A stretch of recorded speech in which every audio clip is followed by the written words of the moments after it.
Omocha itu Bu. Ini bahasa Omocha. Bogor atau bahasa? Dan harganya tinggi ratusan Mahal, ribu. ya. Jadi saya berpikir kayaknya kalau usaha begini nih menarik nih gitu. Berapa itu modal waktu itu awal Bu? Nggak sampai 2 juta deh. Catnya itu harus aman buat anak. Jadi kalau misalnya gigit-gigit ya nggak ada zat kimia yang berbahaya. Oh boleh. Transfer sekian. Saya minta transfer dulu kan saya nggak kenal. Karena kan Nggak sampai berapa menit ditransfer. Anaknya nggak lepas dari HP.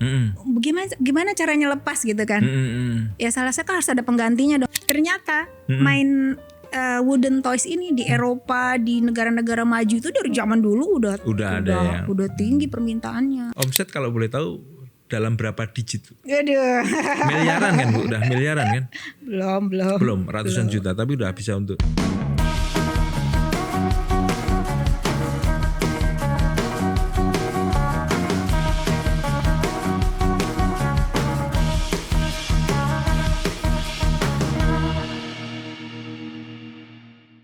Don Cuan ajak kalian untuk bermain-main. Nah, tapi main-mainnya ini main-main beneran. Tapi ini bermain-main tapi bisa menghasilkan cuan. Nah, cuannya seperti apa? Kita kehadiran tamu dari Bogor yang bergerak di industri mainan anak. Ibu Wahyuni, owner dari Omocha Toys. Benar ya Bu ya? Betul. Omocha Toys. Omocha Toys. Omocha. Apa itu Bu Omocha itu Bu? Ini bahasa Bogor atau bahasa Jepang ya Bu ya? Bahasa Jepang. Artinya apa sih Bu? Artinya mainan. Mainan. Memang Omocha itu nggak ada mainan spesifik apa? Kalau bahasa yang lain kadang kan bahasa misalnya Jepang atau Jerman itu mainan itu kadang ada ataupun bukan mainan, yang lain itu ada diksi-diksi yang lain. Omocha itu memang mainan anak. Bukan atau mainan anak sih, mainan aja. Mainan aja. Lebih ke mainan aja. Lebih ke mainan aja ya. Makanya kita biar orang nggak bingung tuh Omocha itu saya tambahin lagi toys. Tambahin toys. Kan mainan gitu juga ya. kan artinya. Oh, oke. Jadi Omocha Toys mainan udah mainan aja. Sama dulu saya itu punya bisnis Bu. Es krim itu namanya Abista. Nah, ini bahasa Sanskerta namanya mendinginkan. Tapi ketika istri jualan dulu jualan mainan tapi ngambilnya dari pasar pagi sana Bu gitu.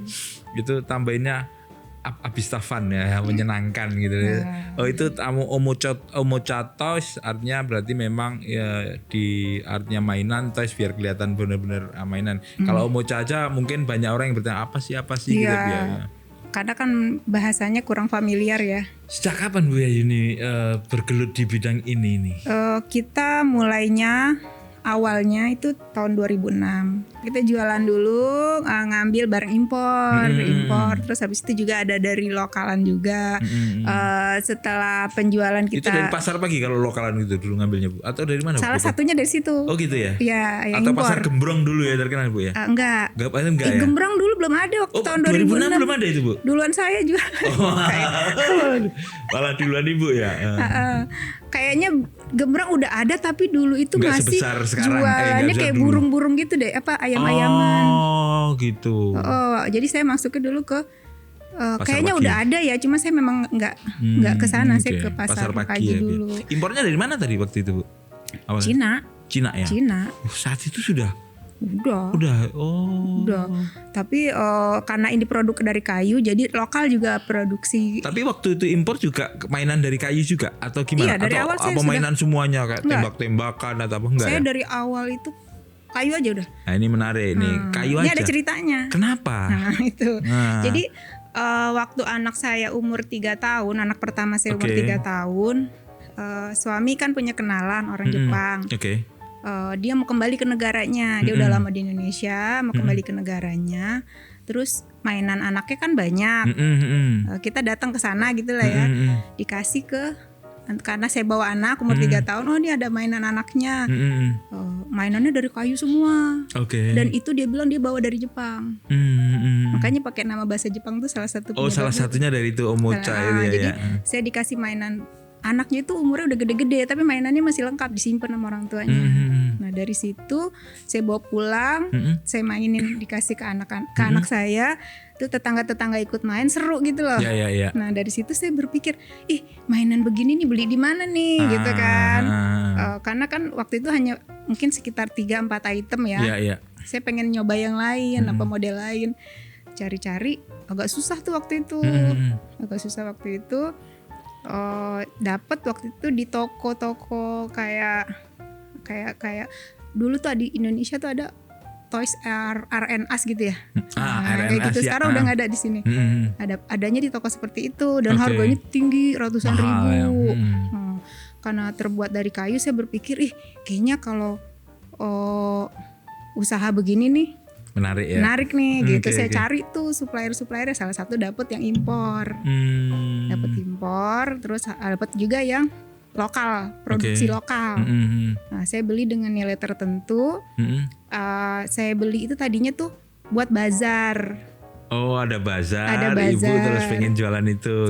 Saya beli itu sekardus. Kalau nggak salah itu. Berapa itu modal waktu itu awal, Bu? Nggak sampai 2 juta deh. Nggak sampai 2 juta. Sampai 2 juta waktu itu. Saya beli sekardus, saya taruh di bazar. Tetangga-tetangga pada beli kan.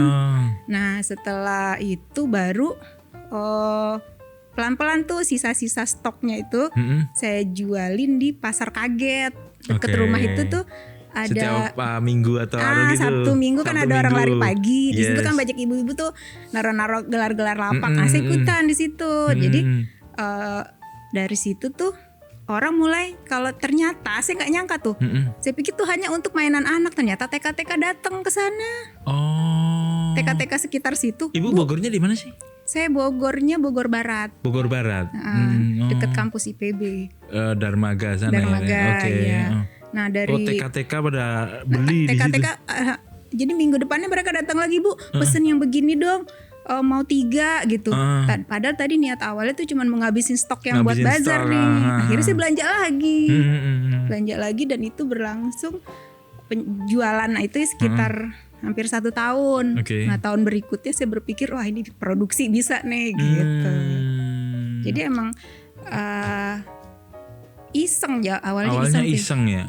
Dan waktu saya belanja pertama kali itu saya mikirnya gini, ini kalau nggak laku ya udah buat anak aku aja. Gitu kan, prinsipnya simpel aja Bu ya bisnisnya. Kalau nggak laku buat anak-anakku aja gitu. Waktu itu kok bisa dapat produk dari China itu awalnya mencari-carinya di mana, di internet atau di apa? Ada waktu tetangga itu sosial media tahu. kan belum ada tahun 2006 2007. Ada tetangga yang ngasih tahu. Ada tetangga. Jadi kan saya karena saya dapat mainan yang dari orang Jepang itu. Tetangga saya kan anak-anaknya juga main tuh. Dia bilang, "Ini belinya di pasar pagi ya?" gitu. Habis itu oh iya, nggak tahu deh, saya bilang saya nggak beli, ini dikasih gitu. Makanya kita ke sana. Terus saya juga cari, saya kan nggak mau tergantung impor ya, karena khawatirnya itu kan pas lagi barangnya dicari orang, barangnya nggak ada kan susah dapetnya. Jadi saya coba cari-cari nih, pasti nih Indonesia juga bisa bikin nih begini gitu kan. Karena itu kan bisa dilihat di sini tuh sederhana bikinnya. Simple, gitu loh. Cuman kayak kayu dipotong-potong kan jadi gitu kan. Saya cari-cari dapat waktu itu di salah satu tabloid. Waktu itu kan belum ada internet kayak sekarang. Ya, nggak semua orang mengonsumsi internet dan smartphone belum ada waktu itu. Masih pakai foto SMS. Iya, saya terima order dari SMS seneng banget. Jadi saya cari di tabloid kan, tabloid dulu masih ada tuh. Tabloid wanita, tabloid anak. Nah itu kan suka ada peluang usaha, orang iklan-iklan. Bener ya. Nah di situ ada tuh orang yang iklan tuh yang produsennya gitu kan. Saya datengin ke sana. Oh ada ternyata, saya seneng banget tuh lokal ada gitu kan. Di daerah Bogor juga atau di daerah mana? Di Jakarta. Di Jakarta. Daerah Menteng waktu itu. Daerah Menteng.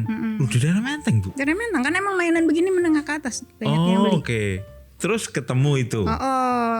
Di sana saya beli. Ya itu tadi sekardus itu. Jadi awalnya sekali saya justru ambil barang lokal sebenarnya.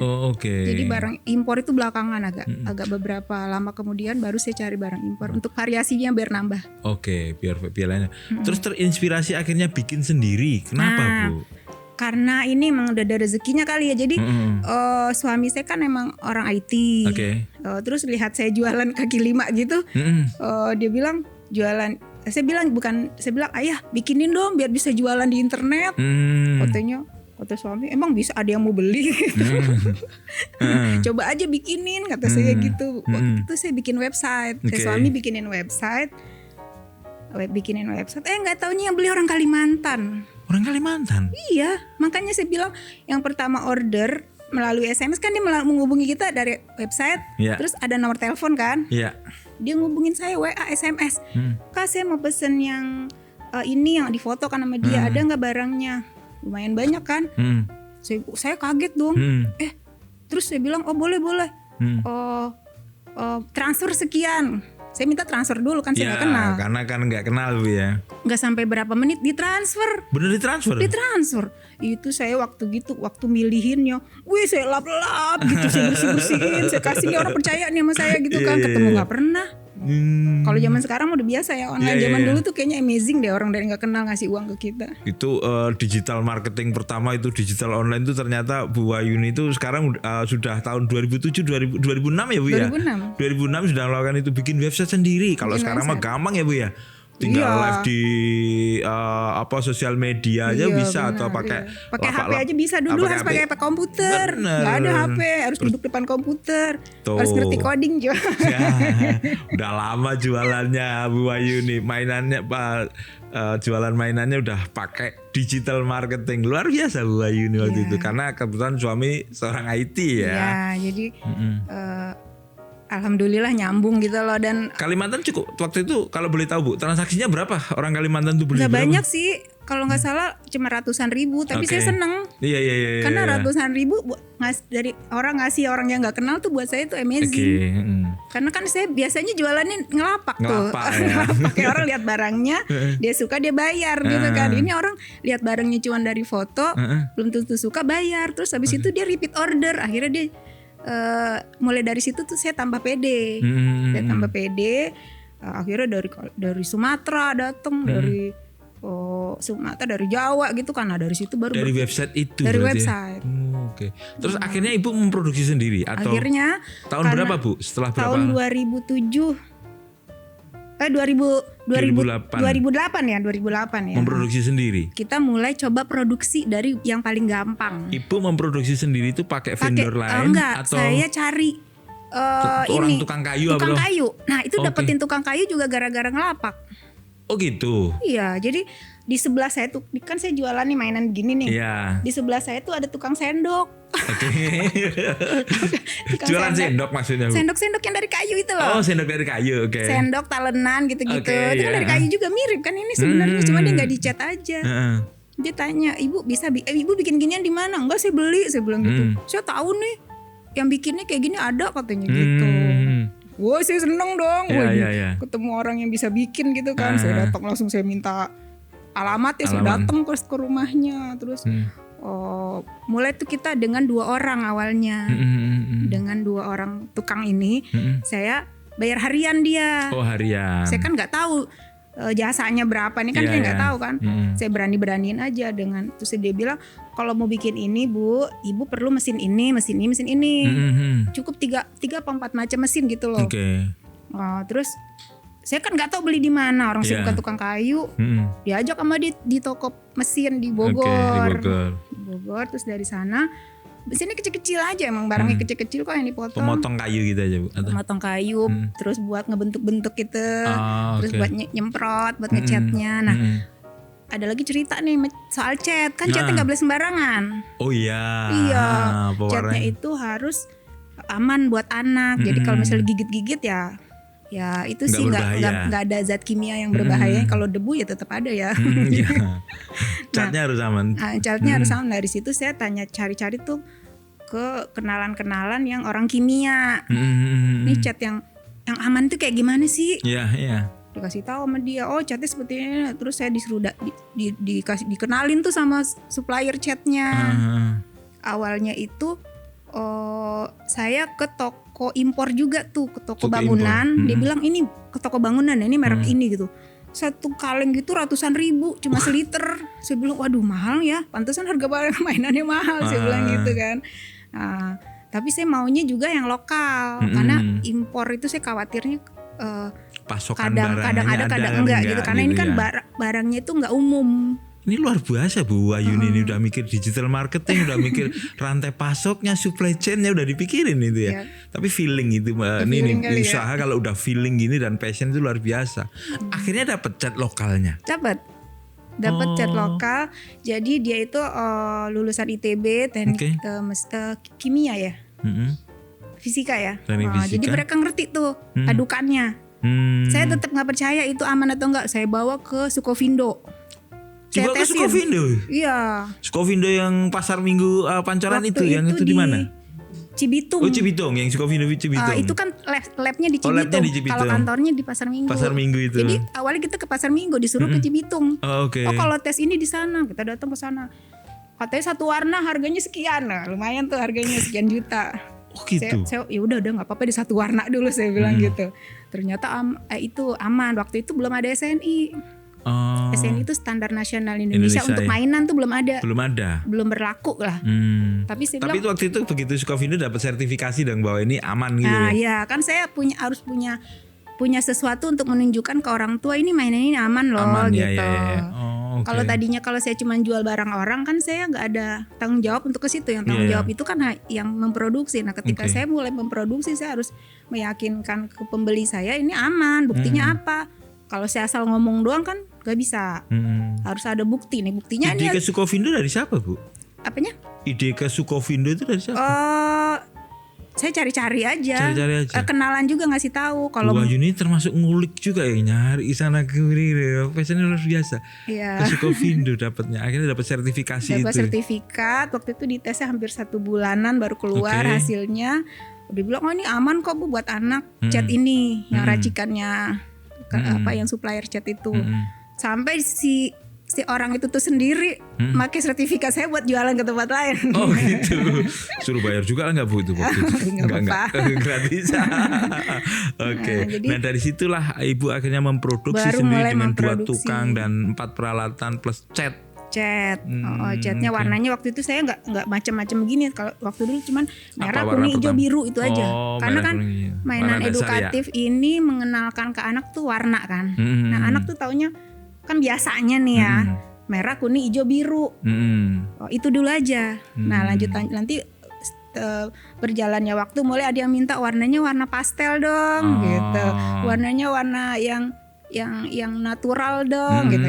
Jadi awal-awalnya warna-warna yang emang TK banyak pakai. Jenis mainan apa Bu yang waktu pertama dibikin Ibu waktu itu? Saya namanya basic shape. Apa itu? Kayak namanya apa itu? Pengenalan dasar. Jadi bentuknya itu cuma segitiga bulat, segitiga, segi 4 sama apa ya? Sama bujur sangkar. Jadi itu kan pengenalan dasar bener-bener geometri. Geometri. Itu waktu saya jualan tuh laku. Produksi berapa waktu itu bisa produksi? Waktu awal-awal bikinnya 10 dulu. Gitu. Karena namanya biasa kan nih yang bikin ini kan mereka nggak biasa ngecat ya, dia cuma bikin sendok-sendok gitu kan. Jadi saya pengen tahu nih hasil catnya bagus nggak. Ternyata lumayan bagus, nggak bagus banget. Awalnya juga masih kelihatan bagus, begitu dilihat dia deket-deket, masih kurang rapi gitu. Itu udah pakai brand yang sekarang ini Omocha itu? Dulu belum.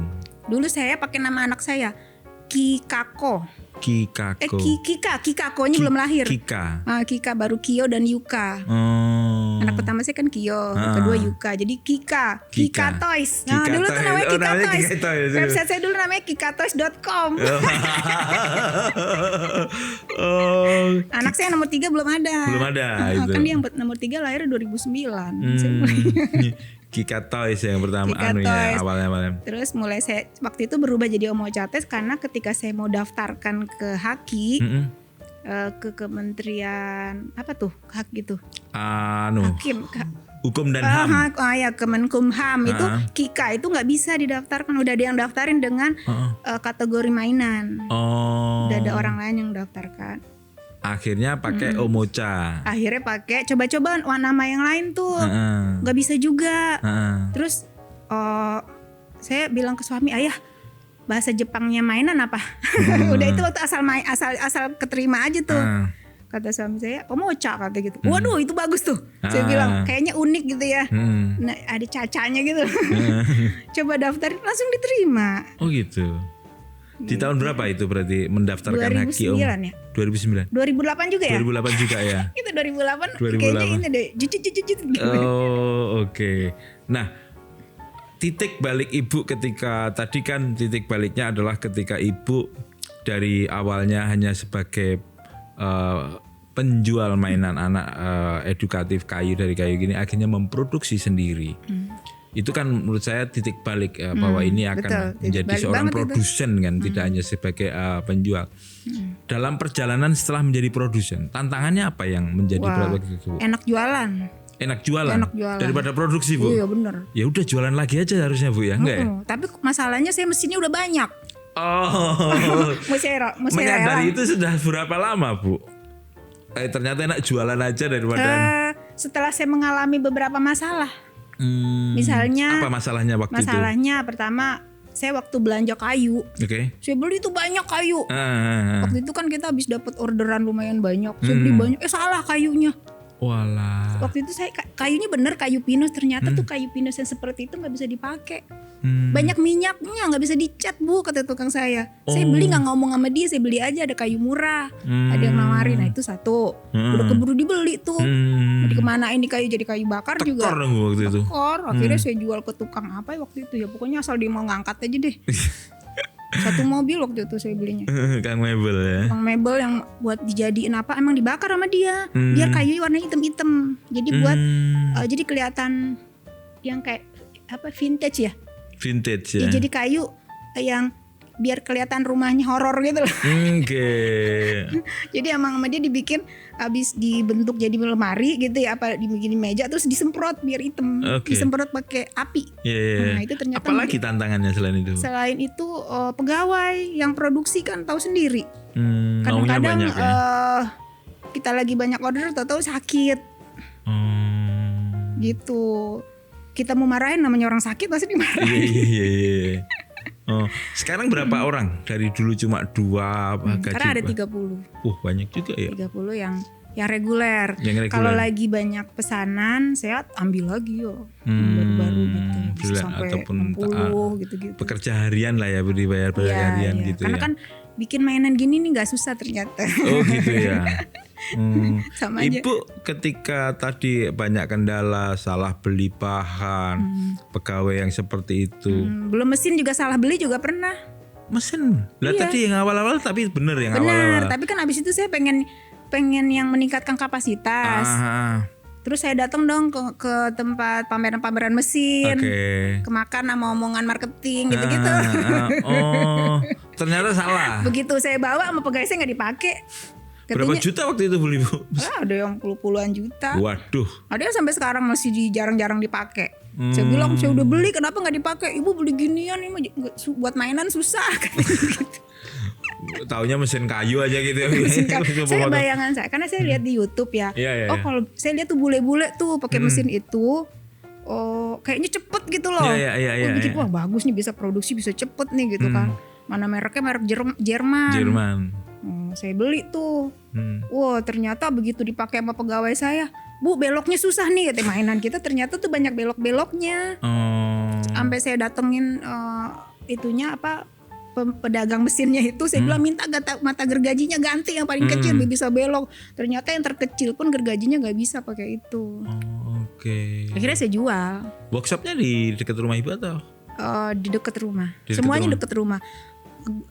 Gudang deket rumah, workshop deket rumah. Sewa atau punya sendiri, Bu?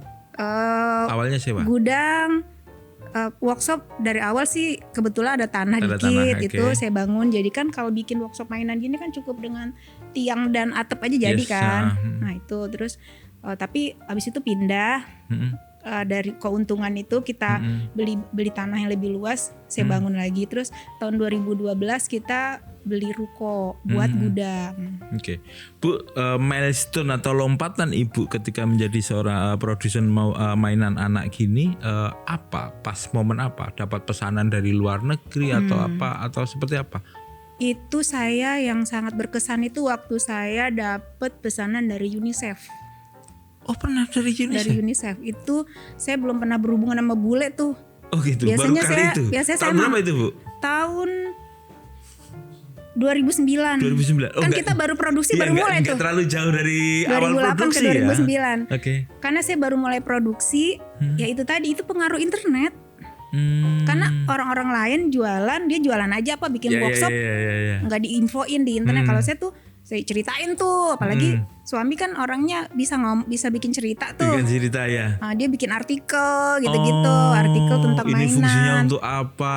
Iya betul. Gitu. Dan dulu suami tuh rajin bikin artikel dia iseng-iseng aja diupload. Iseng-iseng upload, ternyata itu tuh iseng itu bermanfaat, bikin orang penasaran datang. Ini dari iseng cukup membantu, iseng tadi dapat mainan anak dan semuanya, dan semuanya luar biasa. Iseng asal dicoba. Jadi asal dicoba ya, jangan cuma iseng aja. Iseng ya. terus nggak dicoba, cuma ngebayangin doang nggak jadi.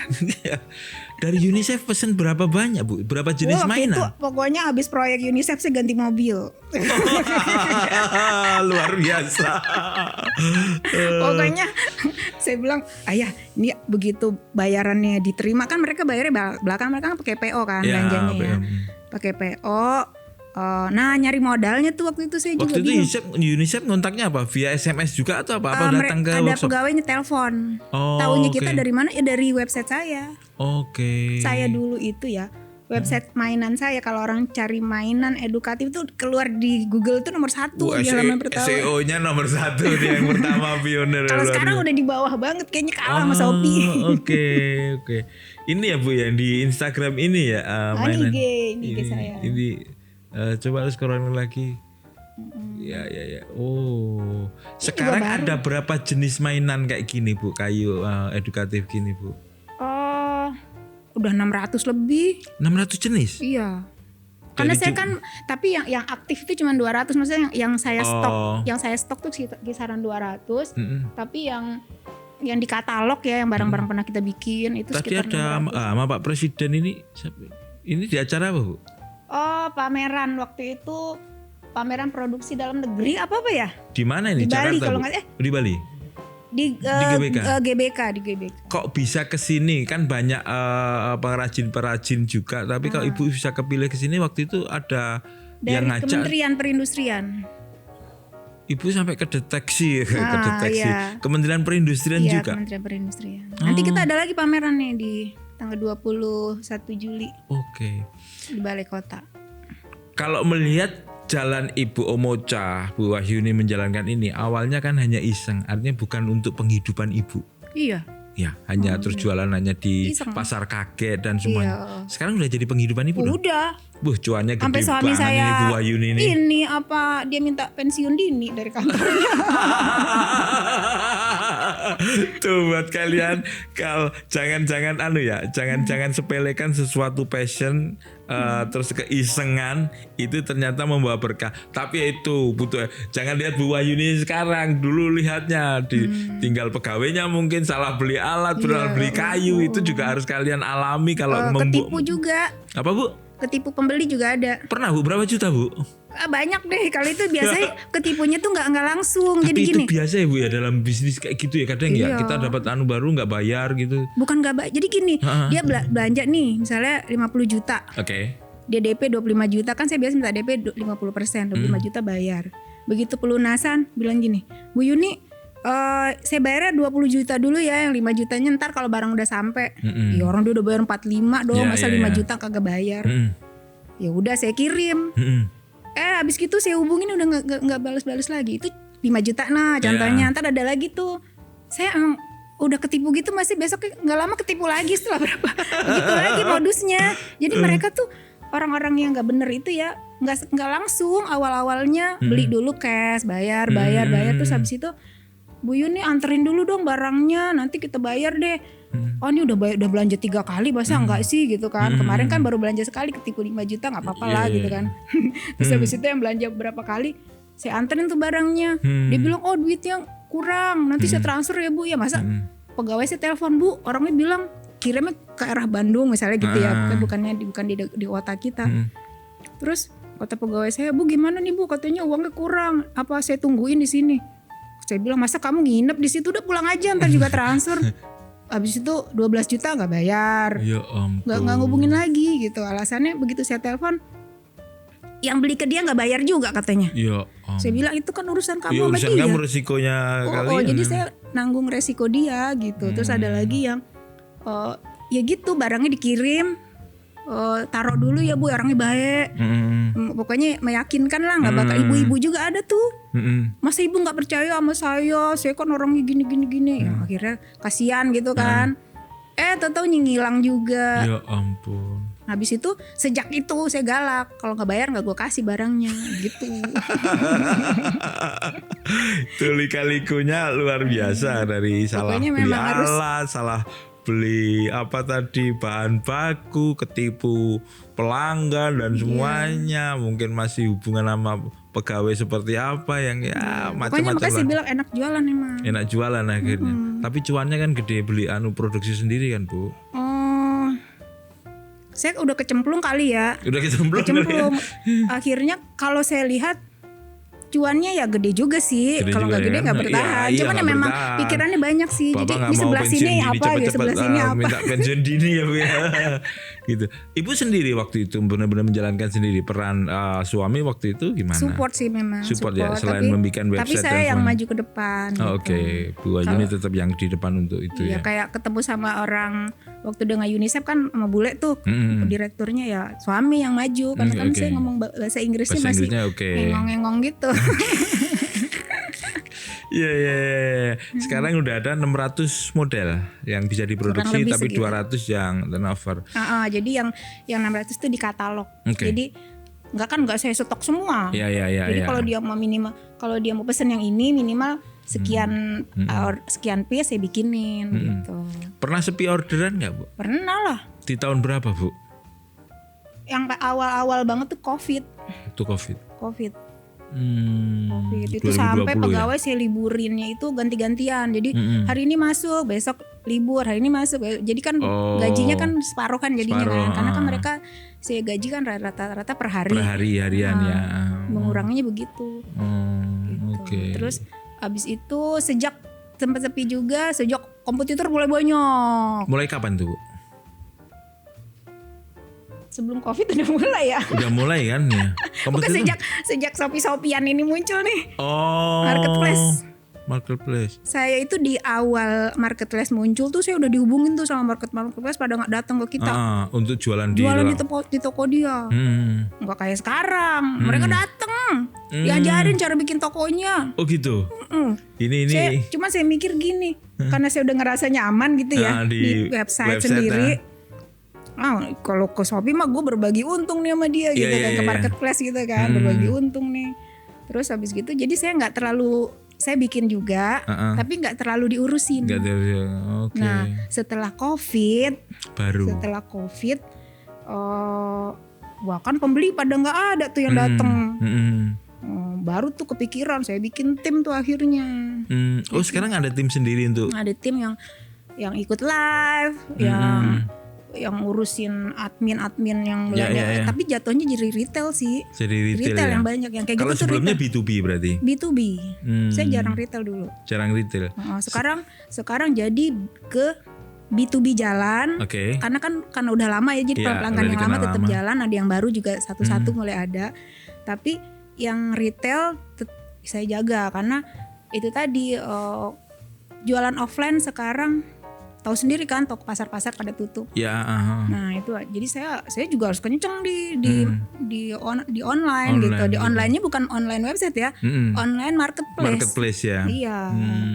Oke. Online marketplace kalau kita nggak ikutan, waduh. B2B yang paling besar apa Bu? Perusahaan apa yang atau organisasi? Saya banyaknya itu dari ini gift perusahaan-perusahaan yang mau bikin gift. Indonesia atau luar negeri? Indonesia. Kita masih pasar kita 99% Indonesia. Indonesia ya. Oke, penuhi pasar. Emang marketnya masih besar di Indonesia? Besar sekali. Besar. Buktinya impor datang terus. Oh iya. Barang impor masuk ke Indonesia itu. Iya. Terutama 80% kayaknya deh yang kita isi cuma sekitar 20%. Oke. Orang lokal ngisinya. Ini kan nggak dimakan kan Bu, nggak habis kan Bu, ada terus. Tapi kebutuhan masih ada yang masih memang tidak sebesar papan sandang pangan ya. Tapi ada terus. Ada terus. Luar biasa. Anak-anak orang Indonesia kan reproduksi terus. Iya. Dan untuk membelikan anak itu sekarang apalagi orang tua sekarang ya pengen. Satu lagi juga karena gadget ini, HP ini kan anak-anak main HP terus nih. Setuju Bu, setuju. Orang tua ngasih mainan kayak kalau menurut saya ya. Dari anaknya nggak lepas dari HP. Gimana caranya lepas gitu kan? Ya salah satu harus ada penggantinya dong. Nggak mungkin anaknya dibiarin nganggur gitu. Itu salah satunya adalah mainan seperti ini. Dan mainan seperti ini kan adalah alat pembelajaran di TK. Iya, benar. Jadi kalau mereka masuk TK, anaknya mainannya begini gitu. Jadi dia ngerasa mainan anak aku sama yang di sekolah TK-nya gitu. Ini kesalahan tadi temannya suaminya Bu Wahyu nih orang Jepang itu ngasih mainan, jadi mungkin impor dari Jepang mainan anak jadi berkurang ya. Mainan ternyata main wooden toys ini di Eropa, di negara-negara maju itu dari zaman dulu udah ada ya. Udah tinggi permintaannya. Kita aja mungkin di yang Indonesia baru, masih waktu itu belum banyak ya. Belum banyak yang pakai, kecuali sekolah-sekolah banyak yang pakai dulu. Ya, sekolah-sekolah. Tapi rumah-rumah tangga masih jarang. Tapi sekarang udah banyak yang pakai. Ya. Buktinya barang impor masuknya banyak banget. Dan kompetitor lokal juga banyak ya. Udah banyak. Jadi kita sekarang ya saling bersaing dengan kualitas, dengan pelayanan, dengan variasi produk kita perbaiki gitu kan. Terus saya juga cari-cari tuh barang yang lagi ngetren apa nih. Ada tuh influencer ngiklanin barang orang nih, misalnya barang orang sih bukan barang saya. Itu laku tuh barang dia, udah bikin juga gitu. Enaknya jadi produsen gitu. Jadi kita bikin bisa nyontek-nyontek ya benar. Ya yang lumrah. Kita modifikasi hal yang lumrah, itu yang dilakukan perusahaan-perusahaan besar pun juga seperti itu hal yang lumrah. Ibu mendapatkan ide-ide itu berarti dari mana? Dari belajar dari inovasi. Pertama ada ide dari pembeli saya yang infoin, Bu Yuni ini barang gini nih lagi laku loh. Ya. Lagi laku lo bikin dong. Saya lihat terus habis itu saya juga ngecek dari YouTube dari internet. Terus kalau nggak kadang saya datang ke pameran-pameran. Pameran mana yang sering datang? Kan ada Inakraf, ada pameran-pameran mainan kan juga ada tuh di JI Expo kan suka ada. Orang dari luar datang ke Indonesia, mereka produsen-produsen luar datang ke Indonesia, mereka buka stand di sini. Itu saya datang lihat-lihat, ya cari-cari inspirasi lah. Dan Bu Wahyu ini konsisten di mainan kayu, nggak mencoba mendiversifikasi dari bahan-bahan yang lain? Belum. Atau mendiversifikasi, tidak hanya, kan ada mainan yang tidak edukatif, maksud saya ada yang mainan yang hanya itu sekedar mainan, tidak mencoba ke arah sana gitu. Enggak. Hanya karena memang udah kayaknya di kepala saya tuh mainan kayu terus edukatif gitu. Belum kepikir ke sana. Itu yang menjadi kekuatan dari brand Omocha Toys ini ya. Luar biasa. Pasar ke depan masih memang menjanjikan atau seperti apa Bu? Kalau menurut saya 5-10 tahun ke depan masih menjanjikan. Makanya saya pengen ngegedein tempat produksi tuh. Masih pengen. Luar biasa. Ya itu ini. Tadi udah tanggung. Udah tanggung ya. Udah tanggung kecemplung ya udah sekalian gitu. Tapi luar biasa, 5 tahun 10 tahun lagi ekspansi. Kira-kira kalau ekspansi mau pasar kemana lagi? Menembus luar negeri memungkinkankah? Memungkinkan. Permintaan banyak yang datang ke kita. Kemarin juga datang tuh banyak lagi mintanya ratusan ribu piece. Oh gitu. Dari Amerika. Karena mungkin mereka ada masalah dengan Cina ya. Jadi mereka cari pabrik lain. Saya belum sanggup segitu banyak, saya bilang. Kalau dikit-dikit dulu boleh nggak? Kita produksi kita baru segini, orangnya baru 30. Kalau mau sekian kontainer per bulan harus bikin, dia mau nggak invest? Cari tambahan modal dari pihak ketiga dong Bu, perbankan atau lembaga keuangan. Kan nggak hanya sekedar uang, kita harus nyiapin orangnya juga, kan harus ada timnya juga. Kalau ekspor itu tuh lumayan rumit sih menurut saya. Kualitasnya lebih tinggi dari. Harus lebih tinggi ya. Ibu ada tim kreatif sendiri, ada tim sendiri gitu nggak? Atau kreatifnya di Ibu juga? Dari saya sih, saya ngobrol, dia nanti yang gambar. Karena saya nggak bisa gambar juga kan. Kadang juga ada anak-anak magang juga saya manfaatin tuh. Anak yang desain produk. Nah itu ayo dong bikinin model gini-gini, saya nyetok dulu aja ide dia. Kapan-kapan waktu saya buka lagi filenya kalau perlu gitu kan. Ibu dari awal permodalan dari mana? Awal dari suami. Kan saya ibu rumah tangga. Pakai agunan nggak itu? Setelah kita mulai butuh banyak ya, ketika ratusan juta gitu ya. Perbankan ya? Pakai perbankan. Dan sekarang masih ada itu namanya kredit modal kerja, kita pakai hanya pada saat butuh uangnya. Kalau nggak dipakai uangnya kita simpan lagi di situ. Oke. Masih bisa seperti itu ya, cukup karena butuh ekspansi, permodalan cukup besar. Kalau orang-orang Bogor di sekitar sana memang punya keahlian cukup bagus ya untuk kayu-kayu gitu, untuk mainan kayu. Butuh keahlian spesifik nggak sih Bu sebenarnya? Nggak spesifik sih, yang penting berani megang mesin aja. Berani megang mesin. Satu tetap memang harus ada satu sih ketuanya. Kan saya punya kepala produksi saya tuh yang tadi awalnya tukang sapu. Saya bikin itu dari awal ya sampai sekarang masih kerja sama Ibu? Dia kenal sama saya umur berapa ya? Anaknya masih kecil-kecil, sekarang anaknya udah gede-gede. Ya ampun. Kan saya usaha mulai udah 18 tahun ya. Iya 18 tahun 19 Berarti tahun. dia itu ya udah 18 tahun sama saya. Ikut Ibu? Ikut saya. Luar biasa ya. Nah kebetulan juga pegawai saya awet-awet semua sih. Ibunya terlalu baik sih Bu Wahyuni mungkin. Amin. Karena rumahnya deket-deket. Ya oke. Kan kalau misalnya memberdayakan masyarakat sekitar. Orang Bogor kan rumahnya, kebetulan rumah saya nggak dipik ya. Kalau dipik susah kali nyari tukang. Nyari siapa ini? Anak-anak ini aja nanti suruh habis kerja dari sini suruh potong-potong kayu gitu. Iya, jadi deket-deket workshop tuh ada yang anak-anak masih anak-anak muda gitu ya, yang mau bantu gitu. Bahan baku nggak masalah kan Bu? Karena kayu jadi nggak masalah. Indonesia kan kayunya ditanam nggak cepet tumbuhnya. Cepet tumbuhnya ya masih banyak ya. Tapi luar biasa. Sekarang omset kalau boleh tahu dalam berapa digit Bu? Aduh. Miliaran kan Bu? Udah miliaran kan? Belum. Ratusan juta tapi udah bisa untuk per bulan bisa ratusan juta. Cuannya udah puluhan juta ya Bu ya? Ya iya dong. Kalah gajiku nih. Tapi ini luar biasanya adalah kalau belajar dari Bu Wahyuni ini konsisten, endurance dan tahan banting yang pasti. Ini dari awal loh bisnisnya itu nggak pindah-pindah loh. Artinya dari awal kan Ibu di mainan. Edukasi dari kayu. Iya. Itu aja. 18 tahun, 19 tahun masih jalan dan sekarang cuannya luar biasa, butuh konsistensi. Bu Wahyuni terima kasih waktunya, luar biasa, sangat menginspirasi kami untuk terus berjuang bareng Don Cuan mencari cuan terus. Nah, yang pasti cuannya cukup besar, tapi itu tadi butuh konsistensi.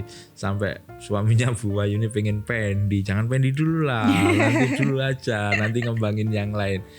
Bu Wahyuni sekali lagi terima kasih atas waktunya dan yang pasti selalu bersama Don Cuan, selalu ngomong cuan, dan Bu Wahyuni salah satu menginspirasi kita untuk mencari cuan yang luar biasa. Yang pasti jangan ngomong cuan tanpa Don Cuan.